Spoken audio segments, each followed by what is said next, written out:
Did you know that nearly 50% of people struggle to fully open up in relationships? In fact, a study by the American Psychological Association found that over 60% of people admit to holding back emotionally, even with someone they care about deeply. Why is that? Why do some of us find it so hard to let love in, even when we want it? In this video, we're diving into the reasons behind this common challenge. We'll explore why some people push love away, even without realizing it. You might be surprised to learn that things like past experiences, hidden fears, and even your own habits could be making love harder to find or keep. But here's the twist: recognizing these patterns can help you change them. If you've ever wondered, am I difficult to love? You're not alone. The truth is, love is a choice, not a circumstance. By the end of this video, you'll have clear strategies to open your heart and build healthier, happier relationships. Stay tuned, you won't want to miss these powerful insights. Chapter 1: The Hidden Walls, Why We Build Emotional Barriers. Have you ever wondered why it feels so hard to let someone truly love you? Often, it's because we unknowingly build emotional walls to protect ourselves. But these walls can make it nearly impossible to experience genuine love. According to Dr. John Gottman, a leading relationship expert, emotional distance in a relationship is often caused by what he calls the four horsemen: criticism, contempt, defensiveness, and stonewalling. These behaviors are defense mechanisms, ways we protect our hearts from getting hurt.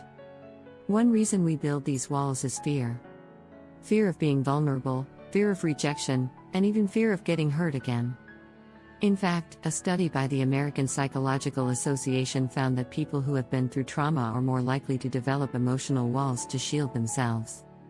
While this instinct to protect ourselves is natural, it can ultimately isolate us from the very thing we need most: connection. To break down these walls, we first need to acknowledge that they exist. It's hard to change something if you don't recognize it's there. So, ask yourself, are you avoiding closeness? Do you tend to shut down when things get too intimate or real? Identifying your emotional walls is the first step to letting love in. Once you've recognized the walls, the next strategy is to practice vulnerability. Brené Brown, a research professor at the University of Houston, says, "Vulnerability is not winning or losing, it's having the courage to show up and be seen when we have no control over the outcome." Try small acts of openness. Share a thought or feeling you normally wouldn't. Start with something simple, like telling your partner how you're feeling in the moment, and see what happens. Finally, remember that it's okay to be scared. Everyone feels fear in love, but that doesn't mean you have to let it control you. Practice self-compassion and take baby steps toward breaking down your walls. Love may feel risky, but it's also the most rewarding experience we can have. Chapter 2: The Mirror Effect. Are you projecting your insecurities? We all have insecurities, but sometimes, they're not just inside us, they get projected onto others. The mirror effect happens when we project our self-doubt, fears, or past experiences onto our relationships. This often causes unnecessary tension, misunderstanding, and frustration. When we feel unworthy of love, it's easy to assume that others feel the same way. In fact, a 2020 study published in the Journal of Social and Personal Relationships found that people with low self-esteem are more likely to believe their partner is dissatisfied with them, even if there's no evidence to support that belief. When we assume our partner doesn't love us, we might start behaving in ways that push them away, creating a self-fulfilling prophecy. So, how can we stop the cycle? First, we need to develop self-awareness. Ask yourself, am I projecting my fears and insecurities onto this person? Being able to recognize when you're doing this is key. Then, take a step back and reflect on your own worth. Love isn't about earning approval, it's about recognizing that you deserve kindness and respect simply because you are who you are. Another effective strategy is mindfulness. Mindfulness teaches us to be present in the moment and aware of our thoughts and feelings without judgment. When we're mindful, we can catch ourselves before we start projecting. Practicing mindfulness daily can help us differentiate between reality and our insecurities, creating space for healthier, more authentic relationships. It's also important to communicate openly.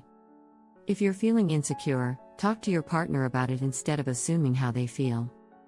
Most times, our partners have no idea what we're thinking, and sharing our fears can deepen the connection and trust. Lastly, practice self-love. This isn't just about accepting your physical appearance, it's about accepting your flaws, mistakes, and past.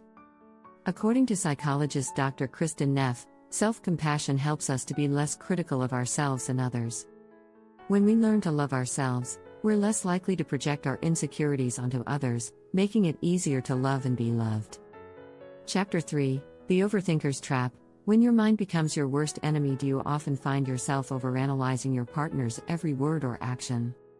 It's easy to fall into the trap of overthinking, especially when emotions are involved. Overthinking can create unnecessary stress and doubt in relationships, making you feel like you're walking on eggshells. The more you think, the more you create problems that weren't even there to begin with. Research shows that overthinking is linked to anxiety and stress.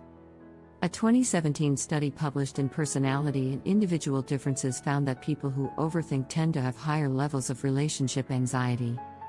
This constant worry can prevent us from enjoying the relationship or trusting our partner. The key to breaking this cycle is learning to trust your partner and yourself. Trust isn't just about believing your partner, it's about trusting your own instincts and knowing that you can handle whatever comes your way. Start by asking yourself, is this fear rational, or am I just imagining the worst-case scenario? Often, the answer will be the latter. One useful strategy is to practice thought stopping. When you catch yourself spiraling into overthinking, say stop out loud or in your mind, then refocus your attention on something positive or neutral. This simple act of interrupting negative thoughts can help you break free from overthinking. It's also helpful to create clear boundaries in communication. If something is bothering you, don't let it fester. Talk about it openly, but avoid diving into a 20-minute analysis of the situation. Keeping communication simple and direct reduces the risk of overthinking. Lastly, practice relaxation techniques. Deep breathing, meditation, or even a quick walk can help calm your mind. The more you practice self-regulation, the easier it will be to manage your thoughts and keep them from sabotaging your relationships. In the end, remember that love thrives in trust, not in endless analysis. Don't forget to subscribe for more tips on building stronger relationships and learning how to love fully. Chapter 4: The Fear of Losing Yourself. Do you fear love's responsibility? Sometimes, we fear love because we worry it will take away our independence. This fear of losing ourselves in a relationship is more common than we think.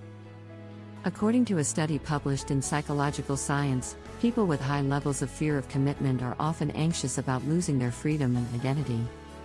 This can make it difficult to fully embrace love, even when we want it. However, love doesn't have to mean sacrificing who you are. In fact, the best relationships are those in which both partners maintain their individuality while still growing together. In her book The Dance of Intimacy, Dr. Harriet Lerner says, the best relationships are those in which both people are free to be themselves and are still deeply connected. If you feel like you're losing yourself, it's important to set boundaries.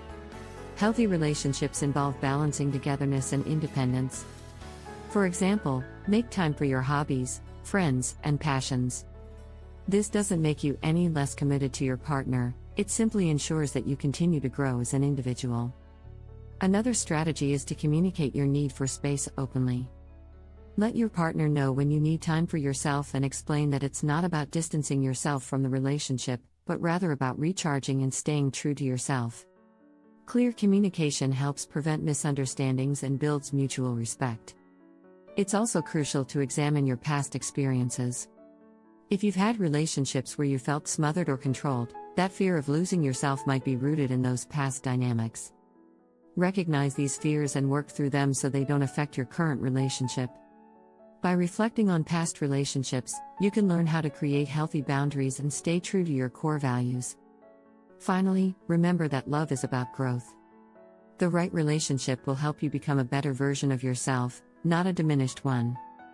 As you learn to love without losing yourself, you'll discover that true intimacy comes from supporting each other's individual journeys while sharing a common path. Chapter 5: The Silent Struggler. The impact of unspoken expectations. Expectations can make or break a relationship. The tricky part is that many of us have expectations that we don't even voice. We assume our partners should know what we want or need, but that often leads to frustration and disappointment. According to Dr. Gary Chapman, author of The 5 Love Languages, one of the biggest sources of relationship conflict is unmet or unspoken expectations. It's easy to fall into the trap of expecting things to happen without communicating clearly. For example, you might expect your partner to anticipate your needs without saying anything, only to feel upset when they don't meet those needs. The key here is open communication. Share your desires, and don't assume your partner can read your mind. One effective strategy is to regularly check in with your partner. Set aside time to talk about what's working in your relationship and what's not. This allows you both to express your needs and expectations in a healthy, productive way. A study by the Journal of Marriage and Family found that couples who engage in regular check-ins report higher levels of satisfaction and communication. It's also important to be realistic with your expectations. According to a survey by Psychology Today, unrealistic expectations can lead to resentment and disillusionment. Expecting perfection or thinking your partner can fulfill every need is a recipe for disappointment. Instead, focus on the things that truly matter to you and be flexible about the rest. A big part of managing expectations is understanding that no one is perfect. If you're waiting for your partner to do things exactly as you want them, you might be setting yourself up for frustration. Instead, practice acceptance. Embrace the differences between you and your partner as opportunities for growth, not as points of conflict. Lastly, be willing to adjust your expectations over time.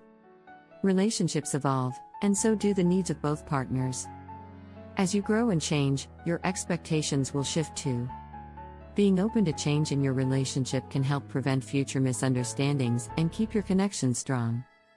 Chapter 6: Love is a choice, not a circumstance. How to open your heart again. Many people believe that love is something that happens by chance, that we just meet the right person at the right time. But the truth is, love is a choice.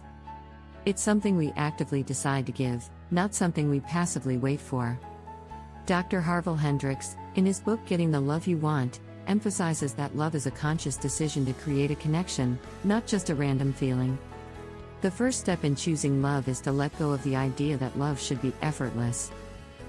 While passion and chemistry are important, love is also about commitment, effort, and patience.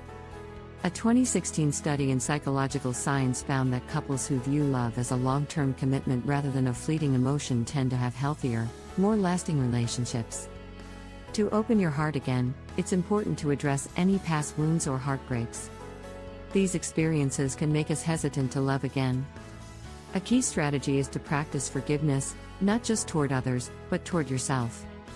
Holding on to grudges or resentment keeps us from moving forward. Letting go of the past is essential for creating space for new love. Another important element is vulnerability.